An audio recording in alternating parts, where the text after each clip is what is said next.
हाँ।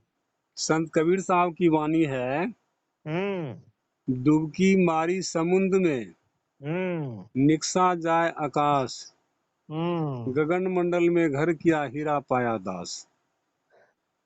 तो जो समुद्र में डुबकी मारेगा, हम्म। तो पहले तो समुद्र के किनारे में जाएगा तब न डुबकी मारेगा। हम्म। तो समुद्र के किनारे में गया, फिर वह शरीर पर का वस्त्र उतारेगा, हम्म। तभी न पानी में डुबकी मारेगा। हम्म। न कपड़ा पहने हुए डूबेगा तो फिर तैर नहीं सकेगा। हम्म। अब यहाँ पर संत कबीर साहब का कहना है कि डुबकी मारी समुद्र में, से तात्पर्य तो मैं डुबकी तो समुद्र में मारा, लेकिन कुर्ता हटा दिया पहले, अपने पर से कुर्ता हटा दिया, तब समुद्र में डुबकी मारा। और तो जाना चाहिए मिट्टी के तरफ, पानी के भीतर, लेकिन निकसा जाए आकाश, निकले किधर? तो आकाश के तरफ। बताइए ये शब्द उल्टा लगता है कि नहीं लगता है? लेकिन यह संतवानी जो है मोहर के भांति है, दिखता तो अक्षर उल्टा है, लेकिन जब साधक अपने जीवन में उतारने लगता है तो उसको सीधा हो जाता है। तो वह जो है सो आकाश के तरफ, वह शून्य के तरफ, ऊपर की तरफ चला, और शून्य में ही डुबकी मारा है। तो शून्य में डुबकी मारा तो आकाश के तरफ चलेगा, निकसा जाए आकाश, और वहीं जाकर के वह डेरा बना लेगा, वहीं आकर के वह टिक जाएगा। तो हीरा पा लिया ना दास, दास बना तब न ऐसा हुआ। गगन मंडल में घर किया, उस गगन मंडल में जाकर अपना अस्थाई डेरा डाल लिया, तो वह जो है सो मोक्ष के रूपी हीरा को पा लिया। अब वह सृष्टि में आए तो क्यों? यही करना है मनुष्य को, और ये मूल काम है। इसके ऊपर जो कुछ भी काम करता है बाहर ताहर का, उससे कुछ होने जाने को नहीं है। हम लोगों को चाहिए गुरु से सही युक्ति सीख करके नाम की कमाई करना चाहिए, शून्य का रास्ता पकड़ लेना चाहिए, उस अनंत सत्ता को समझना चाहिए, उसमें अपने आप को परिवर्तित कर देना चाहिए, परिणत कर देना चाहिए। ऐसी स्थिति में हम बने रहें, यही तो मोक्ष है। इसके अलावा जो कुछ भी वह संसारिकता है, मोक्ष नहीं हो सकता है। मोक्ष वह तत्व है, अवकाश वह तत्व है कि किसी यंत्र से, किसी इंद्रियों से पकड़ नहीं सकते आप। और इस चरम दृष्टि से तो देख ही नहीं सकते, जिसके बारे में संतों ने कहा, जिस नजर से हवा भी न दिखलाती है, इससे परमात्मा दिखे हंसी आती है। परमात्मा कैसे दिख जाएगा? वह तो आत्मा की दृष्टि से ही आत्मा को देखा जाता है, तब उसको परमात्मा का बोध होता है। यही परमात्मा है।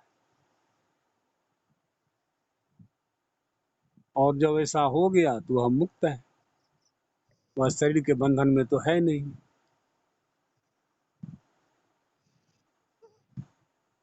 इस अवस्था में जाना ही मनुष्य का पुनीत कर्तव्य, मेन धर्म है, जो कह लीजिए रिलीजन है, जो कुछ भी है, मेन काम यही है। बाकी दुनिया में जितने भी ये मूर्ति पूजा है या तस्वीर पूजा है, सब माया का पूजा है। माया की पूजा से कभी किसी को कुछ नहीं मिला है। संत नामदेव जी महाराज कितना सुंदर कहा, का नाचीला का गाइला का घसी घसी चंदन लाइला, पर आपा नहीं चिन्हिला तो चित चितारे ढकीला। कृत आगे नाचे लोई, स्वयंभू देव न चिन्हे कोई, स्वयंभू देव की पूजा जाने तो दिव्य दृष्टि है सकल पिछाने। मने नाम देव यही मेरी पूजा, आत्म राम अवर नहीं दूजा। आत्मा राम के अलावे कोई दूसरा है ही नहीं। लोग तरह तरह से कीर्तन करते हैं, उछलते हैं, कूदते हैं, वेश बनाते हैं, हाँ, चंदन घिस करके अपने तो लगाते ही हैं, मूर्ति और फोटो में भी लगा देते हैं।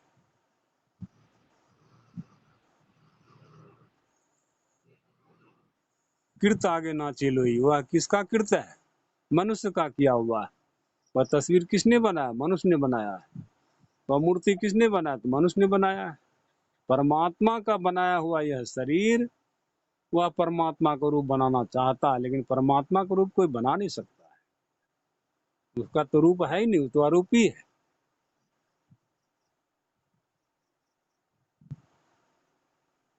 और उसके अंदर में जो ऐसा करते हैं,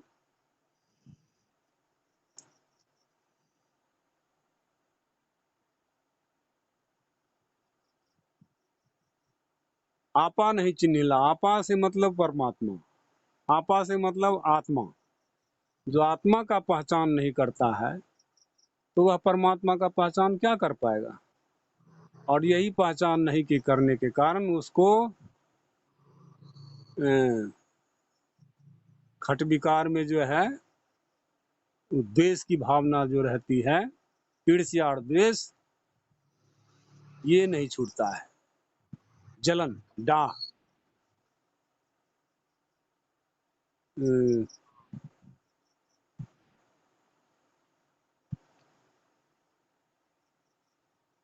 ये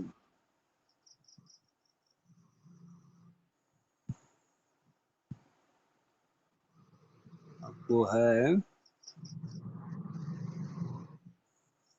चित चित तारे डहकीला। चित्त से उसका डाह समाप्त नहीं गया है। चाहे वो बहुत बड़ा मठाधीश क्यों न हो जाए, बहुत बड़ा उम्रदार साधु क्यों न हो जाए, लेकिन चित्त से डाह नहीं समाप्त हुआ है। कृत आगे नाचे लोई, वह मनुष्य के किए हुए के आगे सामने वह नाचता है, गाता है।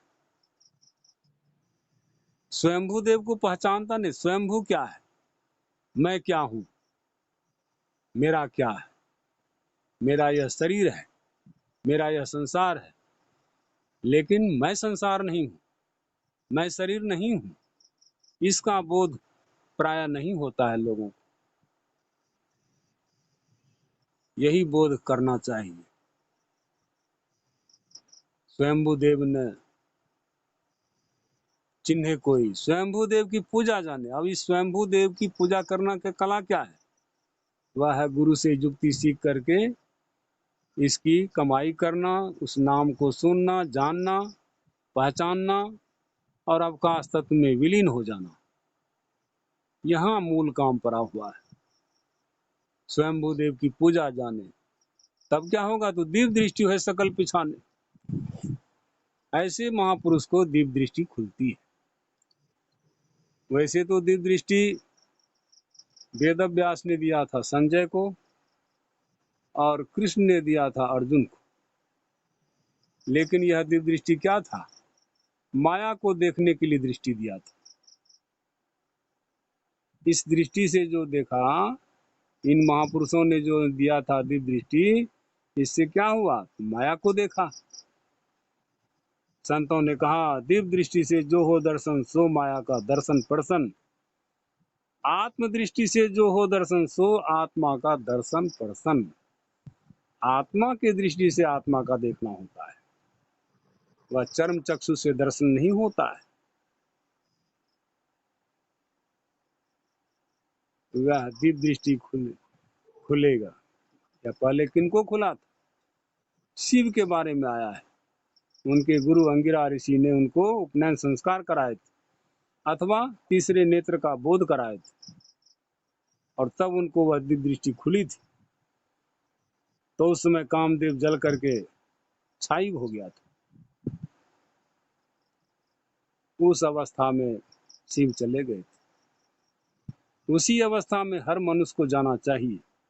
सभी नहीं जा सकते, लेकिन जिनको संस्कार है, जो कुछ करेंगे अपने गुरु के युक्ति के द्वारा, तो अवश्य चले जाएंगे। तो यह दिव्य दृष्टि होगी तो क्या हो जाएगा? तो सकल पिछाने, सकल का अर्थ होता है समूह, सकल का अर्थ होता है रूप। आपका रूप क्या है? आत्मा का रूप क्या है? वैसे तो संतों ने कहा, तुम्हारे ज्योत स्वरूप अरु, तुम्हारे धुन रूपा, परखत रहो निस दिन गुरु करु दया अनुपा। तुम्हारा ज्योति रूप, तुम्हारा शब्द रूप, इसको मैं रोजाना अभ्यास के द्वारा परखना चाहता हूँ, परखता हूँ, निस दिन परखना चाहता हूँ, परखता हूँ। ऐसा अनुपम कृपा आप कीजिए कि मैं आपको देख पाऊं, और इसके परे जो वह अवकाश तत्व है उसको भी देख पाऊं। वही जो है संत नामदेव कहते हैं, सकल पिछाने, अपने सकल का, अपने रूप का पहचान हो जाएगा। आत्मा के स्वरूप को पहचान लोगे, सकल पिछाने भने नामदेव मेरी यही पूजा। संत नामदेव कहते हैं यही मेरा भजन है, इसी का मैं भजन करता हूँ। आत्म राम, आत्मा राम के अलावे मैं किसी का भजन नहीं करता, सिर्फ आत्मा राम का भजन करता हूँ, अपने आत्मा का ही देखता हूँ। जो वेद में भी आया है, आत्मानं विद्धि, अपने आत्मा को जानो।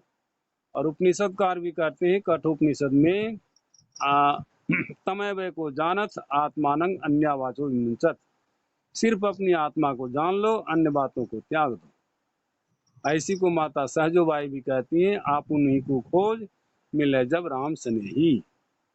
तो अकारण स्नेह करने वाला राम अपने आप मिल जाएगा, लेकिन जब तक अपने आप को आप खोजेंगे नहीं, तब तक वह राम नहीं मिलेगा। वह राम सर्वत्र है, सब जगह है, कण कण में है, लेकिन प्रकट नहीं होता है। प्रकट कब होगा? प्रकट तो तब होगा जबकि आप अपने आत्मा को पहचान करेंगे, उस आत्म रूप का दर्शन करेंगे, तब पहचान होगा। बगैर उस पे पहचान के अलावे सारा संसार का ज्ञान जितना भी हो जाए, फिर भी वह थोड़ा है।